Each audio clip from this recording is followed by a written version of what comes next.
അപ്പം നമ്മൾ ദൈവത്തിരുസന്നിധി നമുക്ക് ഇപ്പോൾ പത്രം വാങ്ങിച്ച് പത്രം കൊണ്ടുപോയി 10 പത്രം വെച്ച് ഓരോ ദിവസം കൊടുക്കുകയില്ലേ? 100 പത്രം വാങ്ങിക്കുന്നവർ എന്താ ചെയ്യണത്? അവർ പത്രം എല്ലാം ഒരുമിച്ച് കൊടുക്കത്തില്ല. ഓരോ ദിവസം 10 പത്രം കൊണ്ടുപോകും എവിടെയെങ്കിലും പോകുമ്പോൾ, എന്നിട്ട് ബൈ പേഴ്സൺ കൊടുക്കും. അപ്പോൾ ദൈവം അത് കാണുന്നുണ്ട്.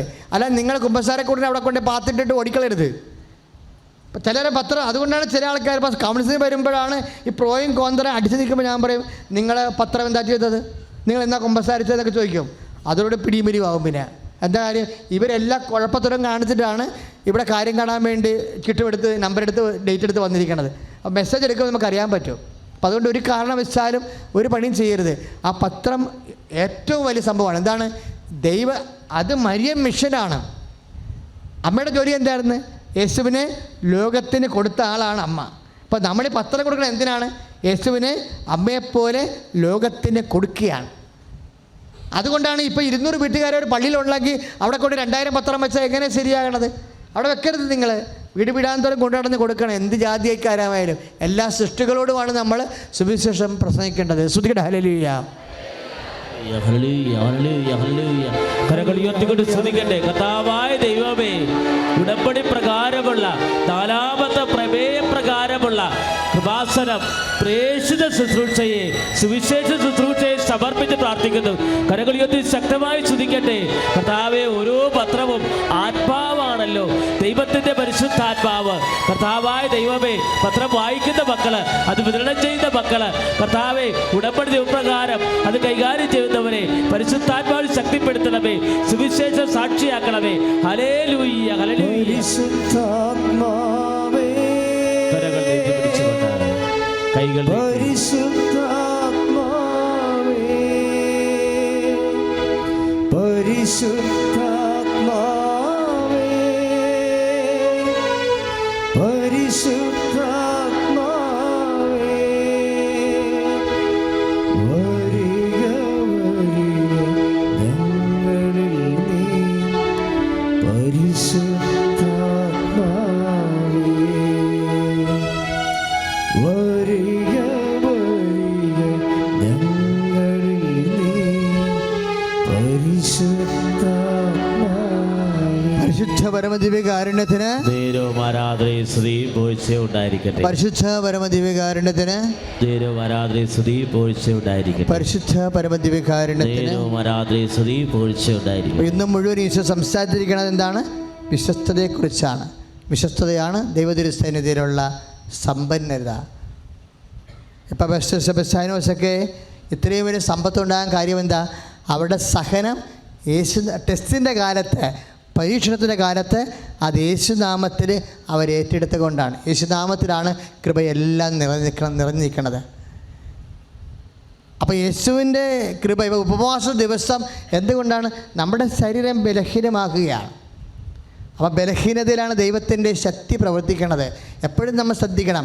ദൈവത്തിൻ്റെ ശക്തി പ്രവർത്തിക്കാൻ പറ്റുന്ന ആധ്യാത്മിക സാഹചര്യങ്ങൾ നിലനിന്ന് പോകാൻ വളരെ ബോധപൂർവം ഉടമ്പടി വളരെ ആത്മീയ ശാസ്ത്രമനുസരിച്ച് ദൈവം നമുക്ക് ഡിസൈൻ ചെയ്ത് തന്നിരിക്കുന്നതാണ്. കാര്യം അത് കൃപ അപ്ലോഡ് ചെയ്യണം എങ്ങനെയാണ്? 2 കൊരിന്ത്യർ 12:10 അനുസരിച്ച് ഇപ്പോൾ വെളിപ്പെട്ട ഞാൻ ബലഹീനനായിരിക്കുമ്പോഴാണ് ഞാൻ ശക്തനായിരിക്കണത്. അപ്പോൾ ദൈവത്തിൻ്റെ ശക്തി ആർജിക്കാൻ വേണ്ടി ദൈവം ശക്തിയാണെന്ന് നമുക്കറിയാം. മത്തായിയുടെ സുവിശേഷം 26:64 മനുഷ്യപുത്രൻ ശക്തിയുടെ വലതുവശത്ത് ഉപവിഷ്ടനാകും. ലൂക്കാ 1:35 പരിശുദ്ധാത്മാവ് ശക്തി, അത്യുന്നതന്റെ ശക്തി. 1 കൊരിന്ത്യർ 1:24 ദൈവത്തിൻ്റെ ജ്ഞാനവും ദൈവത്തിൻ്റെ ശക്തിയുമായ യേശുക്രിസ്തുവിൻ ശക്തി.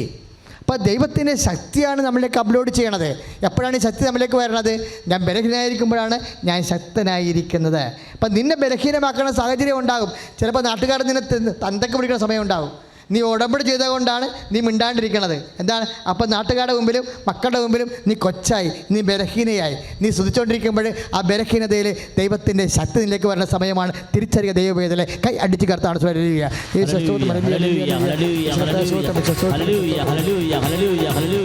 കരങ്ങൾ ഉയർത്തിക്കൊണ്ട് സ്തുതിക്കട്ടെ. കർത്താവായ ദൈവമേ, ശക്തി വരണമേ എന്ന് പ്രാർത്ഥിക്കുന്നു. ദൈവിക ദൈവിക ശക്തി, കർത്താവേ അത്യുന്നത ശക്തി, പരിശുദ്ധാത്മ ശക്തി, അപ്പോസ്തലന്മാരില് പ്രവാചകന്മാരില് നിറഞ്ഞ ദൈവിക ശക്തി ഞങ്ങൾ നിറയ്ക്കണമേ. പരിശുദ്ധമ്മൽ നിറഞ്ഞ ദൈവിക ശക്തി, സഖ്യനൂട്ടിശാല നിറഞ്ഞ ദൈവിക ശക്തി, യോദ്ധാ നദികൾ നിറഞ്ഞ ദൈവിക ശക്തി, താബോറിൽ നിറഞ്ഞ ദൈവിക അഭിഷേകം ഞങ്ങൾ നിറയ്ക്കണമേ. ഹല്ലേലൂയ.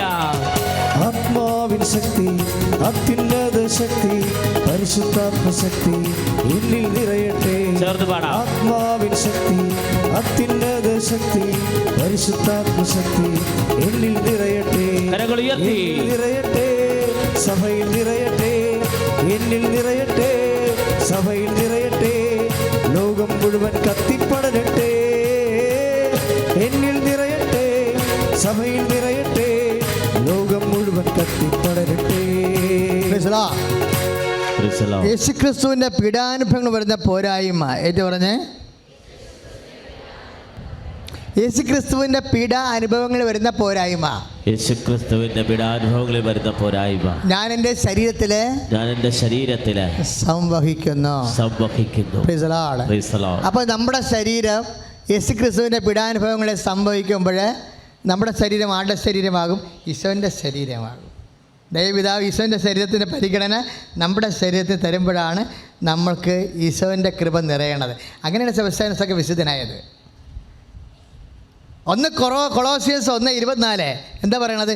യേശുക്രിസ്തുവിൻ്റെ പറഞ്ഞ് യേശുക്രിസ്തുവിന്റെ പീഡാനുഭവങ്ങളിൽ വരുന്ന പോരായ്മ ഞാൻ എൻ്റെ ശരീരത്തിലെ സംവഹിക്കുന്നു. ശരീരത്തിൽ സംഭവിക്കാം, മനസ്സിൽ സംഭവിക്കാം. നിങ്ങൾക്ക് എന്തെങ്കിലും പീഡാനുഭവങ്ങൾ ഇപ്പം നാത്തുവിൻ്റെയൊക്കെ നിന്ന് കിട്ടിയാലും, അയൽവാസിയിൽ നിന്ന് കിട്ടിയാലും, ആങ്ങളുടെയൊക്കെ നിന്ന് കിട്ടിയാലും, ഭർത്താവിൻ്റെയൊക്കെ നിന്ന് കിട്ടിയാലും, ഭാര്യയുടെ നിന്ന് കിട്ടിയാലും, മനസ്സിനോ ശരീരത്തിന് വരുന്ന പോരായ്മ നമ്മൾ എന്ത് ചെയ്യും? വരുന്ന പീഡനങ്ങൾ എന്ത് ചെയ്യും? യേശുക്രിസ്തുവിൻ്റെ നാമത്തിൽ സ്വീകരിക്കാം. യേശുക്രിസ്തുവിൻ്റെ ഉടമ്പടിക്കാലത്ത് വിശുദ്ധി സത്യം പ്രാപിക്കണം. അങ്ങനെയാണ്.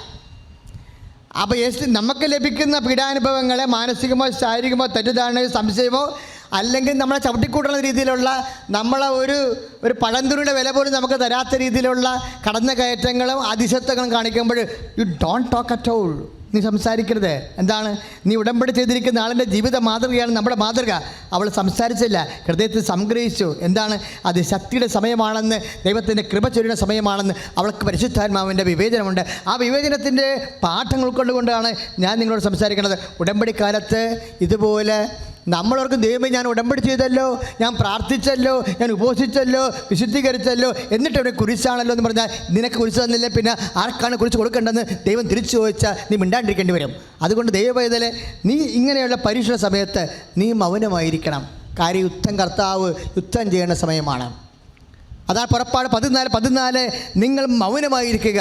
കാര്യം എന്താണ്? കർത്താവ് നിങ്ങൾക്ക് വേണ്ടി യുദ്ധം ചെയ്യും. ദൈവവേദന ഏതെങ്കിലും സമയത്ത്, സഹനത്തിൻ്റെ സമയത്ത്, ഏതെങ്കിലും തെറ്റിദ്ധാരണയോ സംശയത്തിൻ്റെ സമയത്ത് അമ്മയെപ്പോലെ ലൂക്കാ 2:19 അനുസരിച്ചുകൊണ്ട് 2:48 അനുസരിച്ചുകൊണ്ട് ഹൃദയത്തിൽ സംഗ്രഹിച്ചുകൊണ്ട് ഈശോനെ പോലെ ഐസയ്യാ 53:7 അനുസരിച്ചുകൊണ്ട് കൊല്ലാൻ കൊണ്ടുപോകും കുഞ്ഞാടിനെ പോലെ നീ ആധ്യാത്മികമായ ആഴമുള്ള ഔന്നത്യമുള്ള മൗനം പാലിച്ചാൽ ആ മൗനം പുറപ്പാട് 14 അനുസരിച്ചുകൊണ്ട് മോസസ് നിശ്ചയിച്ച പുറപ്പാട് ജനതയ്ക്ക് നിശ്ചയിച്ച യുദ്ധമൗനമാണ്. എന്താണ്? കർത്താവ് യുദ്ധം ചെയ്യാൻ പോകുന്നു, നീ മൗനമായിരുന്നാൽ മതി. ദൈവപൈതലെ ദൈവത്തിൻ്റെ നാമത്തിൽ വചനത്തിൻ്റെ പേരിൽ നീ കർത്താവിൻ്റെ വചനം പാലിച്ചുകൊണ്ട് മൗനമായിരുന്നു കഴിഞ്ഞാൽ നിനക്ക് വേണ്ടി കർത്താവ് യുദ്ധം ചെയ്യുന്ന സമയമാണ്. നീ ജയിക്കുന്ന സമയമാണ്. നിൻ്റെ വിജയപേര് മുഴങ്ങുന്ന സമയമാണ്. കൈ അടിച്ച് കർത്താവ് കരങ്ങൾ ഉയർത്തിക്കൊണ്ട് സ്തുതിക്കട്ടെ. കർത്താവായ ദൈവമേ, അവിടുത്തെ സാന്നിധ്യം ഞങ്ങളുടെ മേൽ നിറയ്ക്കണമേ. ജീവിതത്തെ പ്രതികൂല സാഹചര്യങ്ങളില് കർത്താവെ, സങ്കടക്കടലിൽ മൗനം പാലിച്ച് കർത്താവെ, ജീവിതത്തെ പരിശുദ്ധാത്മയിൽ നിറഞ്ഞ പരിശുദ്ധാത്മ ശക്തി ആവാഹിച്ചെടുക്കുമ്പോൾ കർത്താവെ, ഞങ്ങൾക്ക് വേണ്ടി യുദ്ധം ചെയ്യണമേ. എൻ്റെ പേര് സൈജു മോൻ. പരിശുദ്ധ അമ്മയ്ക്കും തിരുകുമാരനും എന്നെ ഇവിടെ സാക്ഷ്യം പറയാൻ നിർത്തിയതിന് ഞാൻ ആദ്യമായി നന്ദി പറയുന്നു. ഞാൻ ഉടമ്പടി എടുക്കാനുണ്ടായ സാഹചര്യം, എനിക്ക് വളരെ കൊല്ലങ്ങളായിട്ട് 7 വർഷത്തിൽ കൂടുതലായിട്ട് എനിക്ക് നടുവേദനയും സ്പോണ്ടിലോസും ഉണ്ടായിരുന്നു. അതുപോലെ ഒരു 20 കൊല്ലത്തിന് മേളിലായിട്ട് എനിക്ക് കാലിൻ്റെ അടിയിലൊരു ചൊറിച്ചിലുണ്ടായിരുന്നു. അത് ഒരു ചെറിയ സ്പോട്ട് മാത്രമേ ഉള്ളൂ. പക്ഷേ അത് നിങ്ങൾക്ക് പറഞ്ഞാൽ മനസ്സിലാവുമെന്നറിയില്ല. അത് വന്നു കഴിഞ്ഞാൽ എനിക്ക് സോക്സ് ഇടുവാനോ ഷൂ ഇടുവാനോ ഒന്നും സാധിക്കത്തില്ലായിരുന്നു. അപ്പോൾ എൻ്റെ കാല് ഭയങ്കരമായിട്ട് ചൊറിഞ്ഞ് പൊട്ടും. അപ്പോൾ പൊട്ടിക്കഴിഞ്ഞ് നീട്ടിലായി കഴിഞ്ഞാൽ പിന്നെ ഞാനങ്ങ് കുറച്ച് 2-3 ദിവസത്തേക്ക് കുഴപ്പമില്ല, വീണ്ടും അത് വരും. അപ്പോൾ ഞാനത് മൂലം വളരെയധികം ബുദ്ധിമുട്ടി. ഞാൻ ഉസ്ബെക്കിസ്ഥാനാണ് ജോലി ചെയ്തുകൊണ്ടിരിക്കുന്നത്. ഇപ്പോൾ 2020 ഉസ്ബെക്കിസ്ഥാനിൽ നിന്ന് ഞാൻ തിരിച്ചു പോകേണ്ട ഒരു സാഹചര്യം ഉണ്ടായി. എനിക്ക് കമ്പനിയിൽ കുറേ ബുദ്ധിമുട്ടും കാര്യങ്ങളും പ്രശ്നങ്ങളൊക്കെ ഉണ്ടായതിന് നിമിത്തം ഞാൻ ഉസ്ബെക്കിസ്ഥാനിൽ നിന്ന് തിരിച്ചു പോന്നു. 2020 കൊറോണയുടെ കാലത്തായിരുന്നു തിരിച്ചു വന്നത്. അപ്പം നടുവേദന ഉള്ളതുകൊണ്ട് വന്നതിന് ശേഷം എനിക്ക് സ്ഥലമുണ്ട്. അപ്പം ഏലകൃഷിയും കാര്യങ്ങളൊക്കെ ആയിട്ട് പോകുമായിരുന്നു. അതിൻ്റെ കൂട്ടത്തിൽ ഒരു ടൂൾ സെൻറ്ററിൽ ജോലിയും ചെയ്യുന്നുണ്ടായിരുന്നു. അപ്പോൾ ഞാനും എൻ്റെ ഭാര്യയും കൊണ്ടാണ് അതിൻ്റെ അകത്ത് കൃഷിയും കാര്യങ്ങളൊക്കെ ചെയ്തുകൊണ്ടിരുന്നത്. ഏലകൃഷി എന്ന് പറയുമ്പോൾ നിങ്ങൾക്ക് തന്നെ അറിയാമല്ലോ അതിൻ്റെ അകത്ത് എന്തെങ്കിലും കഷ്ടപ്പാടുണ്ടാവും എന്നുള്ളത്. അപ്പോൾ ഞാൻ ഏറ്റവും കൂടുതലും പണികൾ ഞാൻ തന്നെ ചെയ്തുകൊണ്ടിരുന്നത്. അപ്പോൾ എനിക്ക് നടുവേദന ഉള്ള കാരണം എനിക്ക് കൂടുതലായിട്ട് ചെയ്യാനായിട്ട് സാധിക്കുന്നുണ്ടായിരുന്നില്ല. അതിൻ്റെ കൂട്ടത്തിൽ ടെന്നീസ് എൽബോയുടെ വന്നു. അപ്പം ഒട്ടും ചെയ്യാൻ മേലാത്ത അവസ്ഥ വന്നു. ഞാൻ കുറേ വൈദ്യന്മാരെയും ഡോക്ടർമാരെയും കണ്ടു. പക്ഷേ എനിക്ക് നടുവേദന മാറുന്നുണ്ടായിരുന്നില്ല. ഉസ്ബെക്കിസ്ഥാനിൽ വെച്ച് തന്നെ എനിക്ക് നടുവേദന വന്നിട്ട് ഞാനങ്ങ് കൂനിപ്പോവായിരുന്നു. അപ്പം എനിക്ക് അവിടുന്ന് ഒരു 6 ദിവസത്തോളം ഞാൻ ഹോസ്പിറ്റലിൽ കിടന്നു. എന്നിട്ടൊന്നും കുറവ് വന്നില്ല. അങ്ങനെ ആയി കഴിഞ്ഞപ്പോൾ പിന്നെ അവിടെ നിന്ന് നിർത്തി പോരേണ്ട അവസ്ഥയായിരുന്നു. കമ്പനിയും ചില പ്രശ്നങ്ങളൊക്കെ ഉണ്ടായിരുന്നു. അങ്ങനെ ഞാൻ നിർത്തി പോരുകയാണ് ചെയ്തത്. അപ്പോൾ ഞാൻ ഒരു വൈദ്യൻ്റെക്ക് തിരുമിക്കാനായിട്ട് പോയി. അപ്പോൾ അവിടെ വെച്ചാണ് ഞാൻ കൃപാസനത്തെക്കുറിച്ച് അറിയുന്നത്. അപ്പോൾ പുള്ളി എന്നോട് കുറേ കാര്യങ്ങളൊക്കെ പറഞ്ഞു തന്നു. പക്ഷേ ഞാനെല്ലാം കേട്ടു എന്നല്ലാതെ എനിക്കതിനെക്കുറിച്ച് ഞാൻ കൂടുതലായിട്ട് ഗവനിക്കാനായിട്ട് പോയില്ല. ഒരു ദിവസം ഞാൻ വൈകുന്നേരം യൂട്യൂബിൽ സാധാരണ നമ്മൾ യൂട്യൂബിൽ സ്ക്രോൾ ചെയ്ത് പോകുന്ന പോലെ ചെയ്തുകൊണ്ടിരുന്നപ്പോൾ ഒരു സാക്ഷ്യം കയറി വന്നു. അപ്പം ഞാനത് കേട്ടു കഴിഞ്ഞപ്പം പിന്നെയും ഞാൻ സാക്ഷ്യങ്ങൾ കേൾക്കുവാനായി തുടങ്ങി. അപ്പോൾ ഒരു ദിവസം രാവിലെ എഴുന്നേറ്റ് വന്നപ്പോൾ ഞാൻ വൈഫിനോട് പറഞ്ഞു, ഞാൻ എങ്ങോട്ട് നോക്കുമ്പോഴും മാതാവിനെ കാണാൻ പറ്റുന്നത്, ഇതെന്നാ ഇങ്ങനെ, എനിക്ക് മനസ്സിലായില്ല. അപ്പോൾ അവൾ എന്നോട് പറഞ്ഞു, നിങ്ങളെ മാതാവ് വിളിക്കുന്നുണ്ട് എന്ന് പറഞ്ഞു. അപ്പോൾ ഞാൻ വിചാരിച്ചു എന്നാൽ കൃപാസനത്തിൽ പോവാം. അപ്പോൾ വരാൻ തീരുമാനിച്ച അന്ന് എനിക്ക് വരാൻ പറ്റിയില്ല. ഒരാഴ്ച കഴിഞ്ഞ് കഴിഞ്ഞപ്പം ഞാനിവിടെ വന്നു, ഉടമ്പടി എടുത്ത് ഞാനിവിടുന്ന് പോയി. ഒരു 6-7 ദിവസം കഴിഞ്ഞപ്പോഴാണ് ഞാൻ ചിന്തിക്കുന്നത്, എൻ്റെ കാലിൻ്റെ അടിയിൽ ഒരു ചൊറിച്ചിലുണ്ടായിരുന്നല്ലോ, അതെന്തുകൊണ്ടാണ് ഇപ്പോൾ ഇല്ലാത്തേ. അപ്പോൾ എനിക്കത് പൂർണ്ണമായിട്ടും മാറി. അന്ന് തൊട്ട് ആ ചൊറിച്ചിൽ വന്നിട്ടേ ഇല്ല. അത് കഴിഞ്ഞിട്ട് പെട്ടെന്ന് തന്നെ എനിക്ക് ജോലിയായി. എന്നെ പഴയ കമ്പനിയിലേക്ക് ഉസ്ബെക്കിസ്ഥാനിലേക്ക് അവിടെ നിന്ന് കമ്പനിയിലേക്ക് തിരിച്ചു വിളിച്ചു, പ്രൊമോഷനോടെ തിരിച്ചു വിളിച്ചു. ഞാൻ അവിടേക്ക് കടന്നു പോവുകയുണ്ടായി. അവിടെ ചെന്നപ്പോൾ ആദ്യത്തെ ഉടമ്പടി എനിക്ക് കൃത്യമായിട്ട് പാലിക്കാൻ പറ്റുമെന്ന് വെച്ചാൽ ഇല്ല. ഞാൻ പേപ്പറും കാര്യങ്ങളൊക്കെ കൊടുത്തു എന്നല്ലാതെ അത്ര ആത്മാർത്ഥമായിട്ടൊന്നുമല്ല ചെയ്തത്. എന്നാലും വീടുകളിലൂടെ കൊണ്ടു നടന്നത് ഞങ്ങളുടെ ഇടവക വീടുകളിലാണ് കൊണ്ടു നടന്ന് കൊടുത്തതൊക്കെ. അപ്പം അല്ലാതെ ബാക്കിയുള്ള ആൾക്കാരുടെ കയ്യിലൊന്നും പോവുകയോ കൊടുക്കുകയോ ഒന്നും ചെയ്തില്ല ഞാൻ. അങ്ങനെ ഞാൻ ഉസ്ബെക്കിസ്ഥാനിലേക്ക് കടന്നുപോയി.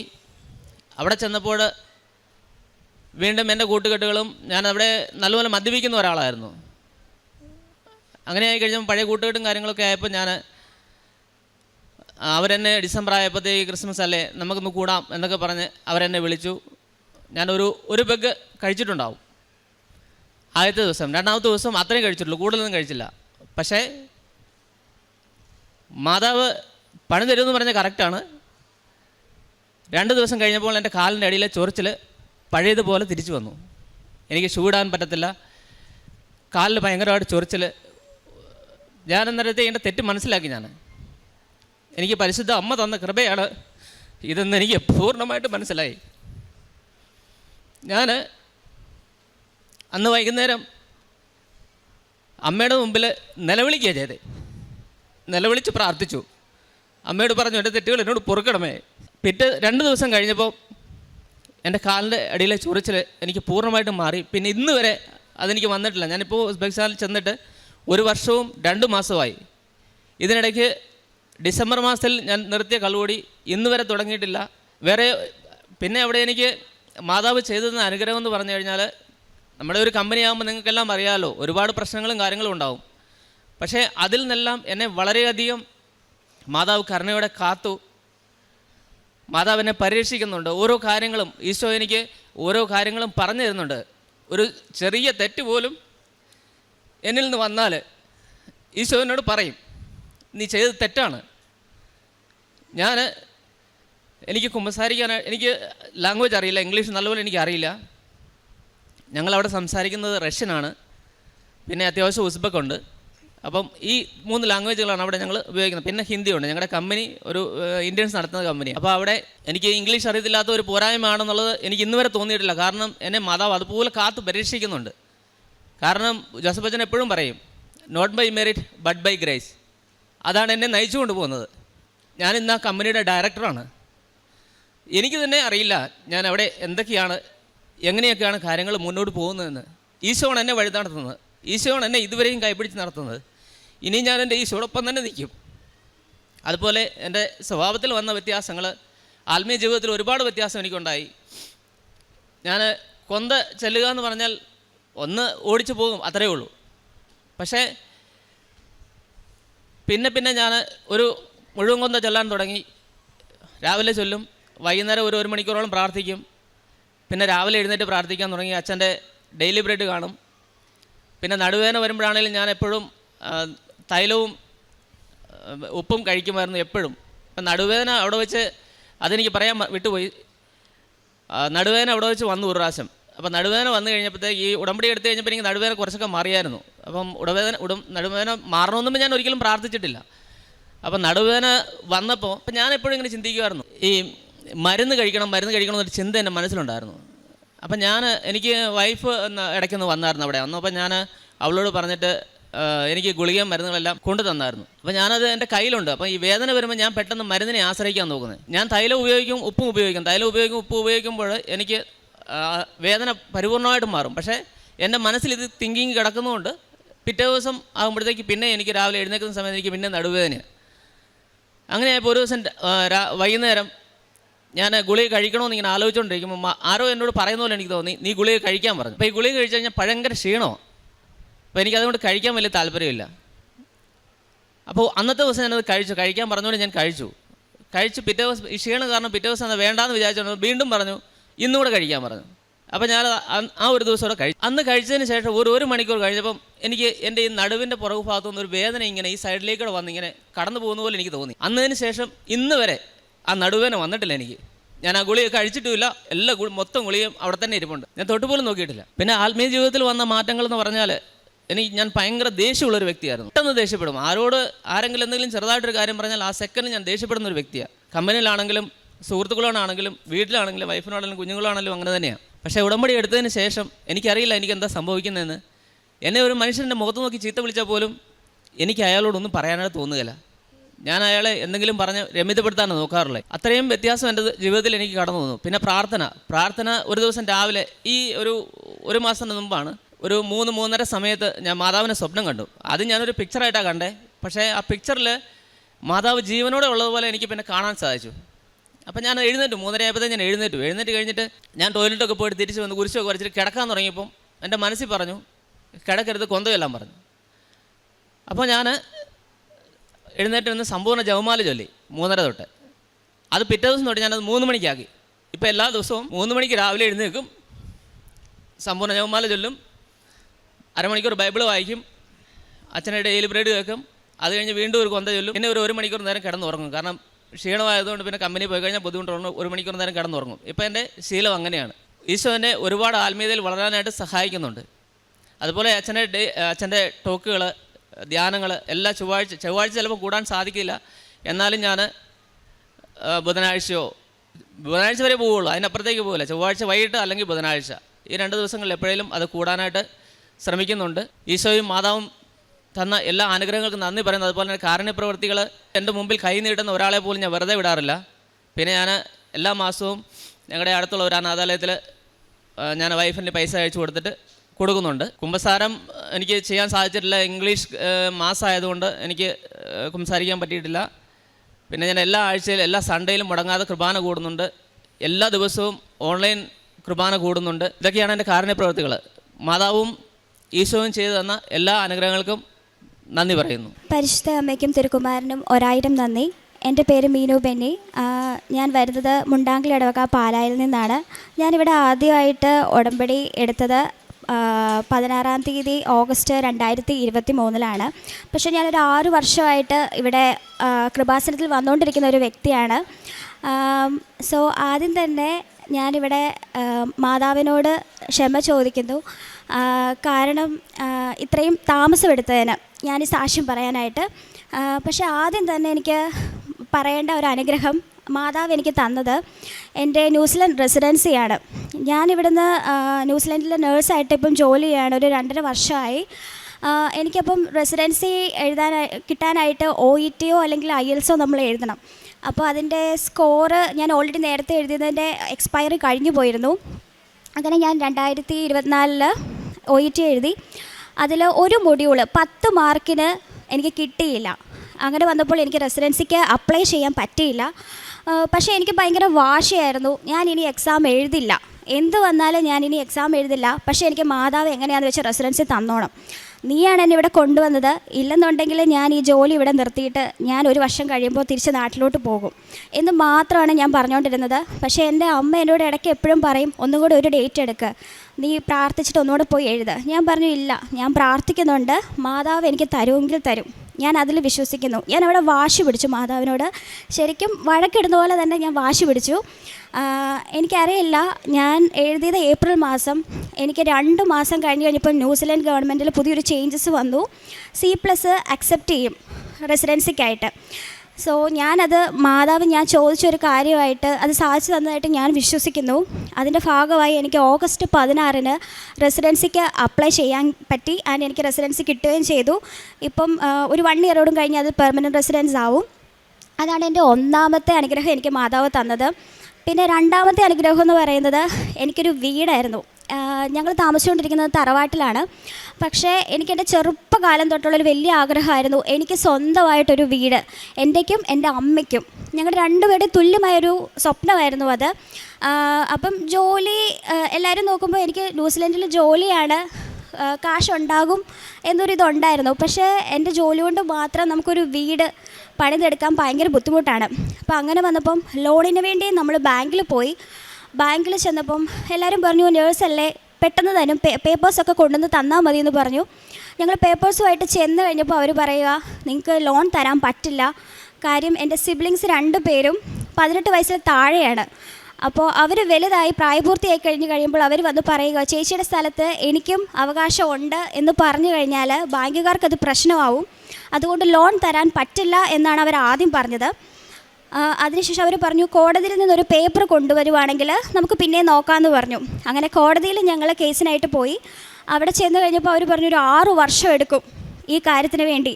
പക്ഷേ എൻ്റെ അമ്മ പറഞ്ഞു, മനുഷ്യർക്ക് അസാധ്യമായത് ദൈവത്തിന് സാധ്യമാണ് എന്നൊറ്റൊരു വാക്ക് എൻ്റെ അമ്മ പറഞ്ഞുകൊണ്ടിരുന്നു. അത് 6 മാസം പോലും എടുക്കാതെ തന്നെ കോടതിയിൽ നിന്ന് ഞങ്ങൾക്ക് വേണ്ട പേപ്പേഴ്സ് കിട്ടി. അപ്പം ഞാൻ ഓർത്തു, ഓക്കെ, ഇവിടം കൊണ്ട് കഴിഞ്ഞു, ഇനി വീട് പണി കാര്യമായിട്ട് നടക്കും. പക്ഷേ ഈ സമയം കൊണ്ട് ഞാൻ വീടിൻ്റെ വാർക്ക വരെ കംപ്ലീറ്റ് ചെയ്ത് വെച്ചിരുന്നു. പക്ഷേ ബാക്കി കാശില്ലാത്തതിൻ്റെ ഭാഗമായിട്ട് ഇങ്ങനെ കാട് പിടിച്ച് കിടക്കുമായിരുന്നു വീട് മുഴുവനും. കണ്ടു കഴിഞ്ഞാൽ നമുക്ക് ഒട്ടും ഇഷ്ടമാകത്തില്ലാത്ത രീതിയിൽ ഭയങ്കര പായലൊക്കെ കയറി കിടക്കുമായിരുന്നു ആ വീട്. അതിനുശേഷം ഈ പേപ്പേഴ്സുമായിട്ട് നമ്മൾ അവിടെ ചെന്ന് കഴിഞ്ഞപ്പോൾ പറയുക, അത് നമുക്ക് അക്സെപ്റ്റ് ചെയ്യാൻ പറ്റില്ല, ബാങ്കുകാർ അങ്ങനെയാണ് നമ്മളോട് പറയുന്നത്. അപ്പോൾ അങ്ങനെ വന്നു കഴിഞ്ഞപ്പം മമ്മ വീടിൻ്റെ കട്ടിലപ്പടിയിൽ ഇവിടുത്തെ മാതാവിൻ്റെ രൂപം കൊണ്ടുപോയി വെച്ചു. പിന്നെ വെഞ്ചരിച്ച ഉപ്പ് കൊണ്ടുപോയി വിതറുന്നുണ്ടായിരുന്നു. ഓരോ ബാങ്കുകളിൽ കയറി ഇറങ്ങുമ്പോഴും ഈ വെഞ്ചരിച്ച ഉപ്പ് വിശ്വാസപ്രമാണം ചൊല്ലിയാണ് അമ്മ ഓരോ ബാങ്കുകളിലും കയറി ഓരോ ഉദ്യോഗസ്ഥരോട് സംസാരിച്ചുകൊണ്ടിരുന്നത്. അത് കഴിഞ്ഞ് ഞാൻ സെപ്റ്റംബറിൽ നാട്ടിലേക്ക് വരാനിരിക്കുവാണ്, കയറി താമസം നടത്തണമെന്ന് പറഞ്ഞുകൊണ്ട്. പക്ഷേ കയ്യിൽ ക്യാഷില്ല. ഇനി നമുക്കൊരു 45-50 ലക്ഷം രൂപയോളം വേണം. പക്ഷേ ഇനി എന്ത് ചെയ്യണമെന്ന് അറിയത്തില്ലായിരുന്നു. 1.5 മാസം നിൽക്കുമ്പോൾ അമ്മ എന്നോട് പറയും, ഒരു ബാങ്കുകാരും തരുന്നില്ല, നമുക്ക് 1 വർഷം കഴിഞ്ഞിട്ട് കയറി താമസം നോക്കാം, ഈ വർഷം നമുക്ക് വേണ്ട എന്ന് പറഞ്ഞ് അമ്മ അവിടെ ഒരു തളർന്ന രീതിയിലെത്തി. പക്ഷേ ഞാൻ തോറ്റു കൊടുക്കാൻ അവിടെയും റെഡി അല്ലായിരുന്നു. ഞാൻ മാതാവിനോടും അമ്മയോടും പറഞ്ഞു, എനിക്കിത് നടത്തിയേ പറ്റുള്ളൂ, ഇതെൻ്റെ സ്വപ്നമാണ്, എനിക്കിവിടെ തോറ്റു കൊടുക്കാൻ പറ്റില്ല, നീ എന്നെ ജയിപ്പിച്ചേ പറ്റൂ എന്നുള്ള ഒറ്റൊരു ഭാഷയിൽ എന്നും പ്രാർത്ഥിച്ചുകൊണ്ടിരുന്നു. പക്ഷേ ഞാൻ ഉടമ്പടി എടുത്തിട്ട് 2 വർഷമായി. ഞാൻ ഇതുവരെ ഉടമ്പടി എത്ര തിരക്ക് വന്നാലും എന്ത് വന്നാലും ശരി, ഞാൻ ഉടമ്പടി പ്രാർത്ഥന മുടക്കാറില്ലായിരുന്നു, ഒരിക്കലും ഞാൻ മുടക്കിയിട്ടില്ല. എത്ര വലിയ അമ്മയോട് പിണങ്ങിയിരിക്കുക, പക്ഷേ കൊന്തയും ഉടമ്പടി പ്രാർത്ഥനയും ഞാൻ മുറുകെ പിടിച്ച് ഞാൻ പ്രാർത്ഥന ചൊല്ലിക്കൊണ്ടിരുന്നു. എൻ്റെ അമ്മ ഇതിൻ്റെ ഇടയ്ക്ക് വന്ന് ഇവിടെ ഉടമ്പടി പുതുക്കി. അതിനുശേഷം ഒരു ബാങ്കുകാർ ഞങ്ങളോട് പറഞ്ഞു, കൊച്ചിന് ജോലി ഉണ്ടല്ലോ, ഞങ്ങൾക്ക് ബാക്കിയൊന്നും ഒരു പ്രശ്നമല്ല, ഞങ്ങൾ ലോൺ തരാം. അങ്ങനെ ഞങ്ങൾക്ക് ലോൺ പാസ്സായി. 1.5 മാസം കൊണ്ട് എൻ്റെ വീട് കംപ്ലീറ്റായി.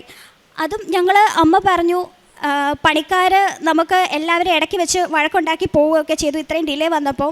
പക്ഷേ ഈ 1.5 മാസം കൊണ്ട് എനിക്കറിയില്ല, മാതാവ് തന്നെ ഓരോരുത്തരെ കൊണ്ടുവന്ന് തന്നു. ഏറ്റവും മികച്ച രീതിയിൽ എൻ്റെ വീട് കംപ്ലീറ്റായി. അതുമല്ല, ഞാൻ അമ്മയോട് പറയുന്നു, അമ്മ ആ വീട് മാതാവിൻ്റെയാണ്, മമ്മയെ അത് തന്നെ പറയായിരുന്നു.